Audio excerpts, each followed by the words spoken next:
Assalamualaikum warahmatullahi wabarakatuh. Apa kabar sahabat Pendikar Pecahangon yang dirahmati Allah? Kita ketemu lagi di channel Pendikar Pecahangon bersama saya Gunadi Widi Nur Cahyo. Sahabat Pendikar Pecahangon, kali ini saya mengajak sahabat untuk belajar mengambil hikmah dari sebuah pantun Melayu yang saya kutip dari buku dari Perbendaharaan Lama yang ditulis oleh Profesor Dr. Hamka atau Buya Hamka. Terkembang layar perahu bajau, mudik di sungai batang hari, bagai bintang kapur di kasau, bilangan tuan tidak kemari. Nah, ada dua bagian pantun ini yang mengandung suatu pembelajaran sahabat. Bagian pertama yang di dua baris pertama ini menunjukkan salah satu kekayaan budaya Nusantara.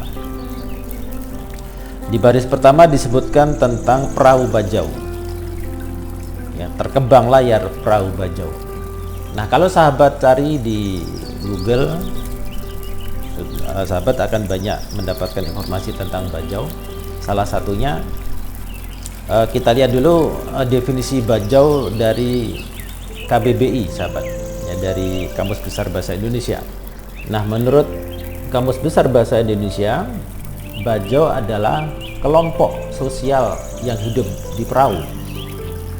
Jadi masyarakat bajau ini hidupnya di atas perahu, sahabat, di atas sungai atau di perairan laut. Kelompok sosial yang hidup di perahu berdiam di perairan laut atau selat sekitar pantai timur Sumatera, Kalimantan, Sulawesi, dan Flores. Nah, itu definisi bajau menurut Kamus Besar Bahasa Indonesia. Kalau menurut Wikipedia, sahabat, bajau adalah suatu nama suku atau suku bangsa yang asalnya dari Kepulauan Sulu atau Filipina Selatan. Ini kalau menurut Wikipedia. Nah, pada saat ini suku bajau sudah tersebar, diantaranya itu terdapat di Kalimantan Timur, Kalimantan Selatan, Sulawesi Selatan, Sulawesi Tenggara, Nusa Tenggara Barat, Nusa Tenggara Timur, Sapekan, dan Sumeneb, dan sebagian wilayah Indonesia Timur lainnya, ya, termasuk Flores tadi. Nah, namun yang menarik, sahabat, dalam pantun ini disebutkan di baris kedua,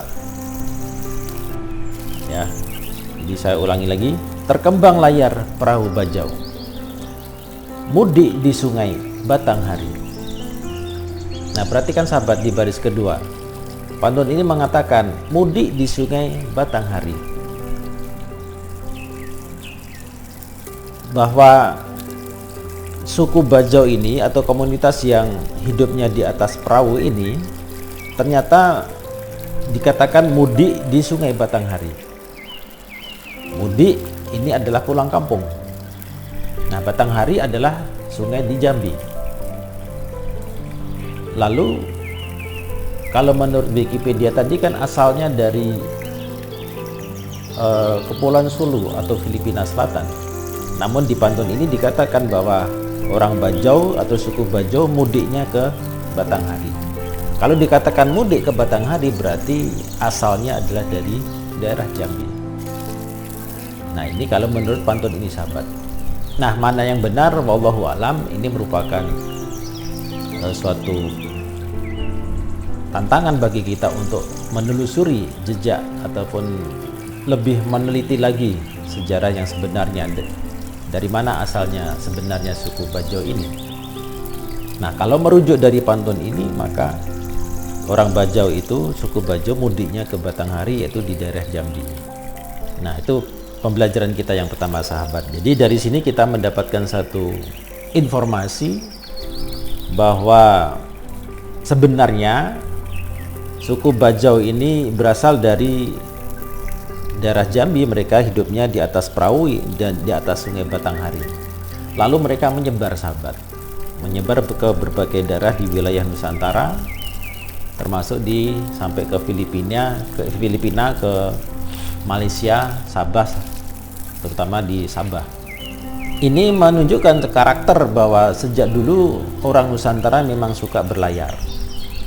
Ya, tidak hanya dari Makassar atau dari wilayah timur sana, tidak hanya di masa Majapahit, ya, tetapi di berbagai masa yang berbeda dan di berbagai suku dan daerah yang berbeda. Nenek moyang kita, nenek moyang Nusantara memang hidupnya adalah dari mereka bersuka berlayar dan menyebar ke seluruh penjuru sehingga tersebar sampai ke daerah seluruh Nusantara dan bahkan ke wilayah lain di luar Indonesia. Nah, tentu saja penyebaran penduduk Nusantara ini tidak hanya di wilayah Sumatera ini saja, tapi juga di Jawa. Sebagaimana kita ketahui, dari Jawa itu juga menyebar kemana-mana, ya, termasuk salah satunya suku Minangkabau ini juga sampai sekarang tersebar ke manapun, sampai ke luar negeri, sehingga nasi padangnya itu terkenal kemana-mana. Nah, ini ada sesuatu hal, suatu peninggalan budaya yang perlu kita banggakan, sahabat. Kita harus bangga sebagai warga Indonesia, sebagai orang Nusantara, bahwa kita memiliki budaya dan peradaban yang besar. Nah, di bagian kedua ada dua baris kalimat. Bagai bintang kapur di kasau, bilangan tuan tidak kemari. Nah, menurut apa yang ditulis oleh Buya Hamka, dua baris terakhir ini menggambarkan suatu kisah, kisah yang menyedihkan tentang seorang wanita yang ditinggal oleh suaminya untuk berlayar. Ya, apakah berlayarnya ini karena suatu keperluan mencari nafkah atau mungkin juga karena perjuangan untuk kemerdekaan. Yang pasti bahwa kisah dua baris ini mengisahkan bagaimana kesedihan wanita tersebut selama ditinggal oleh suaminya. Wanita ini atau perempuan ini menghitung bilangan hari yang digambarkan dengan baris kalimat bagai bintang kapur di kasau. Nah, menurut artikel ini bahwa perempuan ini seorang pemakan sirih. Karena kebiasaannya makan sirih, maka untuk menghitung bilangan hari berapa lama suaminya itu pergi, dia goreskan hitungannya itu dengan kapur yang digoreskan ke kasau. Kasau itu ya papan, ya, jenis papan atau balok yang ada di rumah-rumah, digoreskan di papan. Seperti apa itu ya, yang kalau kita gunakan untuk menghitung teli, ya, namanya teli. Nah, digoreskan satu persatu. Biasanya kan 55 itu ya, 55 nanti dikalikan maka didapatkan berapa. Nah, jadi itu yang digambarkan dari bagian yang kedua tadi, atau di baris 3 dan baris keempat. Bagai bintang kapur di kasau, bilangan tuan tidak kemari. Jadi selama dia menuliskan atau menggoreskan kapur tadi, maka dia bisa tahu bilangan tahun, ya, berapa lama tahun atau berapa tahun lamanya suaminya itu pergi meninggalkannya.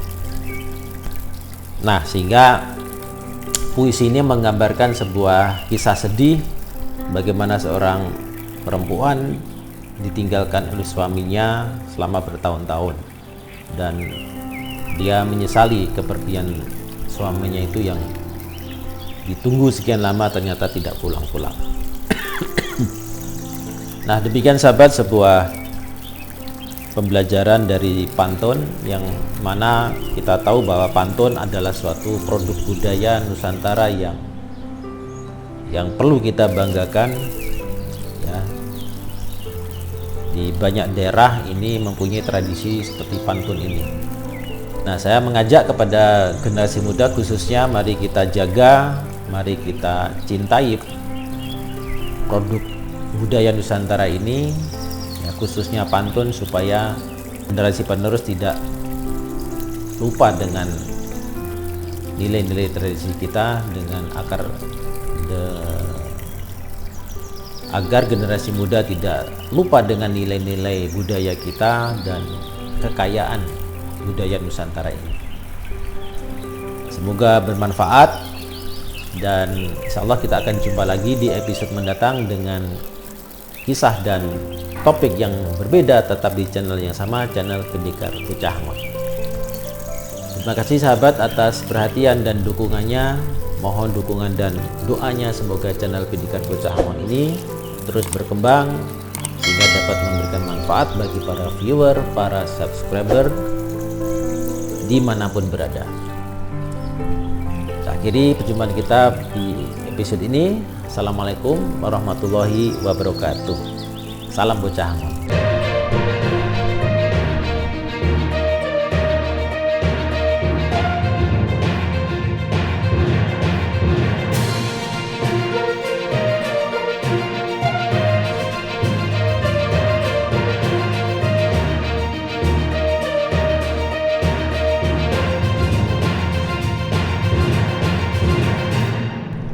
Assalamualaikum warahmatullahi wabarakatuh.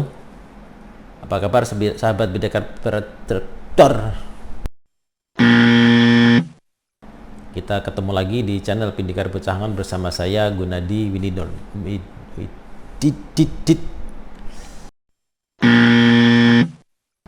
Jadi konon kabar ini